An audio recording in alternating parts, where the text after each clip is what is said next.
29 जून की सुबह हो चुकी है और मैं हूं संजना सिंह। अगली 25 खबरों में हर वो बात जो आपके लिए जाननी जरूरी है और एक मौका भी एक्साइटिंग प्राइज जीतने का। इस मॉर्निंग बुलेटिन में एक सवाल आएगा और इसका जवाब भी इसी में होगा। कमेंट सेक्शन में जवाब भेजें और लकी विजेता को मिलेगा इनाम।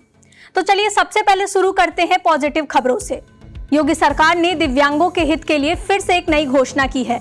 अब सरकार उन्हें हर महीने 1500 रुपए की पेंशन देगी और साथ में उन्हें लोन की सुविधा भी मिलेगी।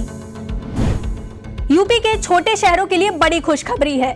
बता दें कि 2 लाख से कम आबादी पर भी योगी सरकार टाउनशिप का प्लान लाने जा रही है। बढ़ते टमाटर के दाम आम इंसानों की जेब में भारी असर डाल रहे हैं। ऐसे में डिपार्टमेंट ऑफ कंज्यूमर अफेयर्स के सेक्रेटरी रोहित कुमार सिंह ने बताया कि अगले 10 से 15 दिनों में टमाटर के दाम नीचे आ जाएंगे।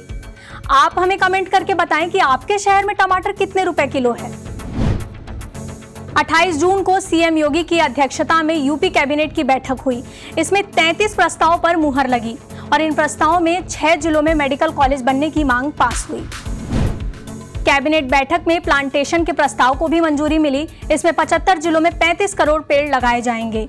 अब बारी है यूपी की बड़ी खबरों की। यूपी में मॉनसून के बाद उमस से मरीजों की संख्या बढ़ने लगी। इसमें सबसे ज्यादा मरीज डायरिया, डिहाइड्रेशन और फूड पॉइजनिंग के पाए गए। यूपी के डॉक्टर को लंदन में सुनाई गई 6 साल की सजा। दरअसल डॉक्टर डार्क वेब ब्राउजर पर चलने वाली बाल यौन शोषण साइट का मॉडरेटर था। एक जिलायक उत्पाद में शामिल बांदा के शजर पत्थर को जीआई टैग का प्रमाण पत्र मिला। क्या आपको पता है कि जीआई टैग मिलने के बाद शजर पत्थर को अब देश ही नहीं बल्कि विदेशों में भी नई पहचान मिलेगी। अगर आप ट्रेन से यात्रा करने वाले हैं तो फिर यह खबर आपके लिए है। रेलवे ने 30 जून से 12 ट्रेनों को कैंसिल करने का आदेश जारी किया है। ट्रेनों की लिस्ट देखने के लिए पत्रिका यूपी की साइट को विजिट करें। जमीन के लिए तो झगड़े हर जगह होते हैं, लेकिन इस बार मामला वाराणसी के राज परिवार का है। कुंवर अनंत नारायण सिंह ने अपनी बहनों पर ताला तोड़कर चोरी करने का आरोप लगाया है। यूपी में कांवड़ यात्रा 4 जुलाई से शुरू होगी। इस पर यूपी सरकार ने कांवड़ यात्रा मार्ग पर मांस की खरीद बिक्री न करने के निर्देश दिए। मुजफ्फरनगर की एक अदालत ने बिजनौर सीट से विधायक रह चुके शाहनवाज राणा को आचार संहिता का उल्लंघन करने के आरोप में बरी कर दिया। दरअसल 2012 विधानसभा चुनाव के दौरान शाहनवाज राणा की गाड़ी से 11,800 रुपए के सिक्के पकड़े गए थे।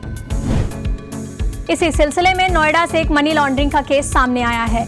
ईडी ने मनी लॉन्ड्रिंग के आरोप में सुपरटेक के मालिक आर.के. अरोड़ा को गिरफ्तार किया।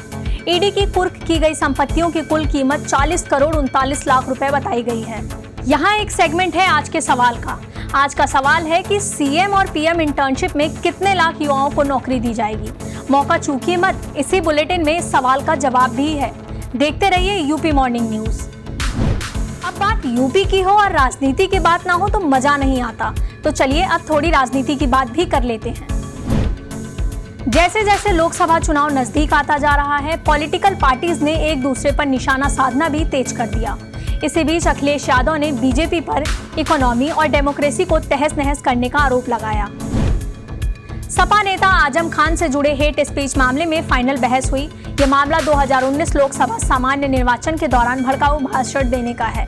रामपुर की एमपी एमएलए कोर्ट ने सुनवाई की अगली तारीख 1 जुलाई दी है। यूसीसी आजकल चर्चा का विषय बना हुआ है। इसी बीच पीएम नरेंद्र मोदी के बयान को लेकर 27 जून की रात को all India Muslim personal law board की बैठक हुई। बैठक में बनाई गई योजनाओं को अभी पब्लिक नहीं किया गया है। गोरखपुर सांसद रवि किशन की बेटी जल्द ही भारतीय सेना ज्वाइन करेंगी। इस पर रवि किशन ने कहा कि एक पिता होने के नाते मेरे लिए ये बहुत गर्व की बात है। अब बात करते हैं अपराध की दुनिया की। इसी क्रम में सबसे पहली खबर है औरैया की, जहां 8 साल की बच्ची से रेप हत्या के दोषी को फांसी की सजा सुनाई गई। साथ ही 6 लाख का जुर्माना भी लगा। सजा सुनाते हुए जज ने कहा कि दोषी को तब तक फांसी पर लटकाया जाए जब तक उसकी मौत न हो जाए। दूसरी खबर चित्रकूट से है। यहाँ शादी के 1 साल बाद लड़के वालों ने दहेज के लिए लड़की को मारकर नदी में फेंक दिया। इस मामले में पति को 10 साल की सजा सुनाई और 19,000 रुपए का जुर्माना भी लगा। मऊ में जहरीली ताड़ी पीने से एक 16 महीने की मासूम की मौत हो गई। साथ ही 3 की हालत गंभीर बताई जा रही है। झांसी में नीतू मर्डर केस में पुलिस 16 दिन में कातिल तक पहुंच गई। हमलावर कोई और नहीं बल्कि खुद नीतू का छोटा भाई मनीष था। मारने का कारण उसने ये बताया कि बहन का लव अफेयर था और लोग उसका मजाक उड़ाते थे। आजकल नौकरियों का बड़ा ठाला है, इसलिए नौकरियों के बारे में बताना हमारी जिम्मेदारी है। यूपी में जहां लोग बेरोजगारी का दावा करते हैं, वहीं योगी सरकार ने यूपी के 7.5 लाख युवाओं को नौकरी देने का वादा किया। ये नौकरी सीएम और पीएम इंटर्नशिप प्रोग्राम के जरिए मिलेगी। सरकारी नौकरी की तलाश में जुटे युवाओं के लिए अच्छी खबर है।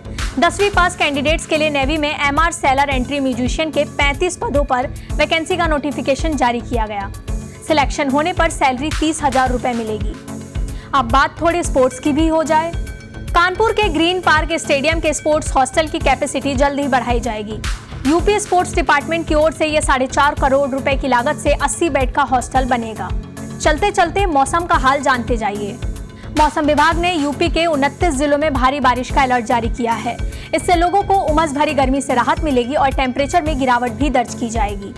29 तारीख के मॉर्निंग न्यूज ब्रीफ में इतना ही। मिलते हैं कल मॉर्निंग चाय के साथ।